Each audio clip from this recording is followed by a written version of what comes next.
జ్యోతిష శాస్త్రం ప్రకారం 2025 నూతన ఆంగ్ల సంవత్సర ప్రారంభం సందర్భంగా ఈ ఏడాది మొత్తం మేషరాశి వారు ఎటువంటి శుభ అశుభ ఫలితాలను పొందుతారో తెలుసుకోవాలంటే ఈ వీడియోని స్కిప్ చేయకుండా పూర్తిగా చూడండి.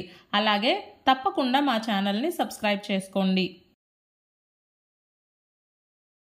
ఈ 2025వ సంవత్సరం మేషరాశి వారి యొక్క జీవితంలో తప్పకుండా వెలుగులు నింపుతుంది.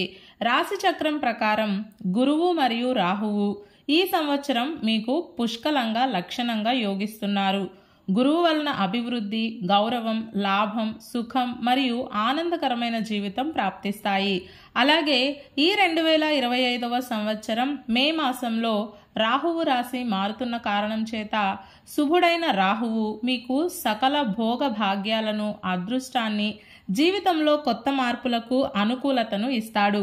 వచ్చే ఉగాది నుండి ఏలినాటి శని ప్రారంభం అయినప్పటికీ వీరి అనుగ్రహం చక్కగా కలిసి రావడం వలన శని వలన పెద్దవైన ఇబ్బందులు ఏమీ ఉండవు.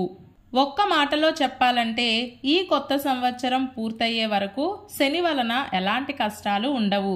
అయితే ఆర్థికపరమైన వ్యవహారాల్లో మాత్రం మీరు కొన్ని జాగ్రత్తలు పాటించుకోవాల్సి ఉంటుంది.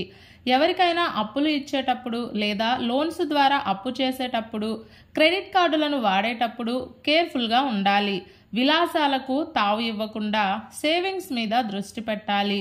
అప్పుడే రాబోయే ముందు కాలంలో డబ్బుకు లోటు లేకుండా ప్రశాంతంగా ఉండగలుగుతారు. ఈసారి పెట్టుబడుల పట్ల, కొనుగోళ్లు వ్యవహారాల పట్ల ఆసక్తి పెరుగుతుంది.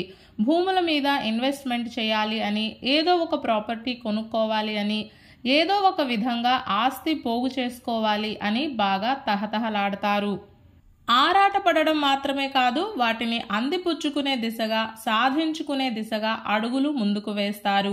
చివరకు సాధించి చూపిస్తారు. నిజానికి ఈ సంవత్సరం మేషరాశి వారికి ఒక చక్కటి మార్పును తీసుకురావడంలో కీలకమైన పాత్రను తప్పకుండా పోషిస్తుంది. ఇందులో మాత్రం ఎలాంటి సందేహం లేదు. అందుకే ఈ సంవత్సరం ఏలినాటి శని ఉంది కదా, బాగుంటుందో బాగుండదో అన్న బెంగ పెట్టుకోవాల్సిన పని లేదు.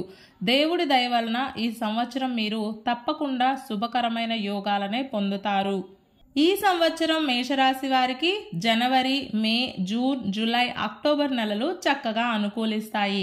ఈ 2025లో మేషరాశి వారికి మంగళవారం మరియు శుక్రవారం చక్కగా కలిసి వస్తాయి. అందుకే మీరు ఏ ముఖ్యమైన పనులు చేయాలి అనుకున్నా ఈ మంగళ మరియు శుక్రవారాల్లో మొదలు పెట్టండి. ఈ బుధవారం రోజున ఉన్నటువంటి తిథి విద్య, నక్షత్రం ఉత్తరాషాఢ నక్షత్రం, రాహుకాలం మధ్యాహ్నం 12 గంటల నుండి 1 గంట 30 నిమిషాల వరకు, యమగండం ఉదయం 7 గంటల 30 నిమిషాల నుండి 9 గంటల వరకు. అలాగే ఈ రోజు యొక్క శుభ సమయాలు ఉదయం 9 గంటల 55 నిమిషాల నుండి 10 గంటల 40 నిమిషాల వరకు, తిరిగి సాయంత్రం 4 గంటల 55 నిమిషాల నుండి 5 గంటల 35 నిమిషాల వరకు.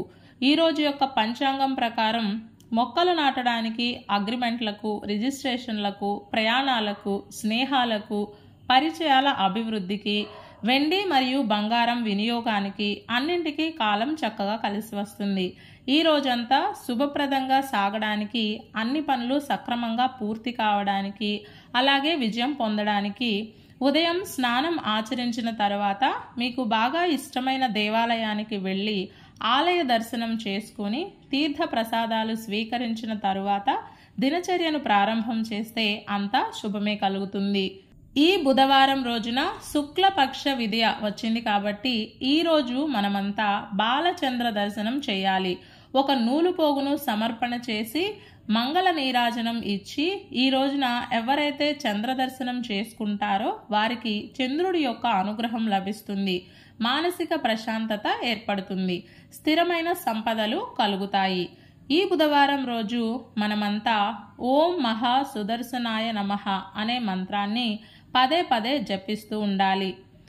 ఈ బుధవారం రోజు సాయంత్రం శ్రీ వెంకటేశ్వర వజ్రకవచ స్తోత్రం పారాయణం చేస్తే రుణ బాధల నుండి విముక్తి లభిస్తుంది. ఇలాంటి సమాచారం ప్రతిరోజు మీకు అందాలంటే వెంటనే మా ఛానల్ని సబ్స్క్రైబ్ చేయండి.